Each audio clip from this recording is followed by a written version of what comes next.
Ce livre sur les relations internationales est né en 1990, c'est-à-dire à un moment où le monde changeait de façon extrêmement rapide. Depuis 1990, le monde a tellement évolué, a tellement changé qu'il est devenu absolument nécessaire de faire une actualisation tous les 2 ans. Pour moi, c'est une veille documentaire permanente, mais je revois de temps en temps des chapitres précédents quand il est nécessaire de réévaluer certaines questions, par exemple l'importance nouvelle des questions d'environnement et d'écologie dans les relations internationales. Le monde a connu 2 chocs successifs, celui de la pandémie de 2020 à 2022, suivi par le choc de la guerre en Ukraine, qui concerne le monde entier. La pandémie avait concerné en effet la planète tout entière.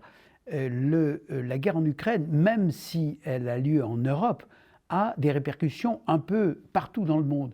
On le voit en particulier dans la mesure où des chefs d'État africains se sentent tellement concernés qu'ils demandent, qu'ils souhaitent faire une médiation entre Moscou et Kiev. Preuve du côté planétaire des répercussions de cette guerre. Les relations internationales telles que je les conçois et telles que j'essaye de les décrire ne concernent pas uniquement les relations diplomatiques entre les États, mais concernent l'ensemble de la vie, qu'elle soit économique, sociale ou même environnementale. J'ai une règle absolue, c'est d'essayer de tenir la balance égale entre différentes conceptions de l'histoire et de l'historiographie et entre les différentes parties en présence. C'est le cas pour ce qui concerne le conflit entre la Russie et l'Ukraine, où j'ai tenu à montrer par une chronologie extrêmement précise et qui n'existe nulle part ailleurs, l'espèce de généalogie ou de dérive qui s'est faite depuis la fin de la guerre froide, de la vraie guerre froide, jusqu'à la renaissance de ce qu'on peut appeler, parfois faussement, une nouvelle guerre froide entre le monde occidental et d'autres mondes, en particulier le monde chinois et russe. J'accorde une énorme importance à la photo de couverture. À chaque édition, je le choisis de façon tout à fait soignée pour bien symboliser ce qui est, à mon avis, le grand mouvement de la période.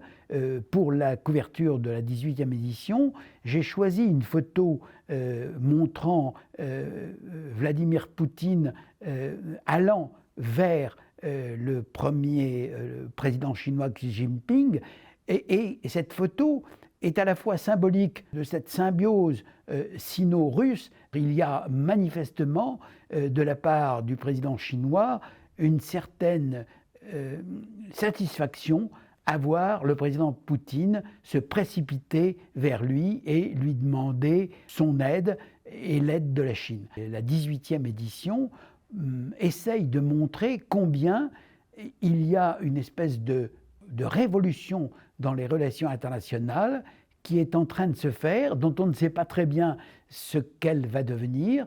Et mon propos n'est pas du tout de porter un jugement ni d'apporter mon avis sur la question, mais d'essayer d'apporter au lecteur, qu'il soit étudiant, journaliste, homme politique, diplomate, un nombre d'éléments documentaires susceptibles de les aider dans leur propre réflexion. Mais je ne saurais me prononcer sur l'orientation que le monde prendra.